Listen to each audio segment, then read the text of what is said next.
Hello, আসসালামু আলাইকুম। সবাই কেমন আছেন? আশা করি সবাই ভালো আছেন, আমিও ভালো আছি। এই দেখেন, আজকে আপনাদের একটা ভিডিও দেখাবো। সবাই জানি শৈশবে অনেক বানাইছেন। আজকে এটা দেখে আপনাদের শৈশবের কথা মনে পড়ে যাবে। এই একটা খেজুর পাতা নিতে হবে, একটা খেজুরের কাঁটা নিতে হবে, এটারে 2 ভাগ করে ছিঁড়তে হবে। ছেঁড়ার পরে এটারে এইভাবে 2 ভাঁজ করতে হবে। আর যারা ভুইলা গেছেন তারাও শিখে নেন। এই যে এইভাবে দিতে হবে। তারপরে এই দেখেন, এই নিচের টারে উপরে নিতে হবে এইভাবে। আবার এই নিচের টারে এটার ভিতর দিয়ে দিতে হবে।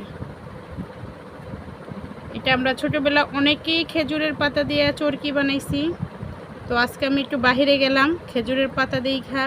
তো আমার ছেলের জন্য আমি একটা চরকি বানাবো। আবু কেচে দাও। যে মাথাগুলো এখন আমি কাইটে দিব সুন্দরের জন্য। এই যে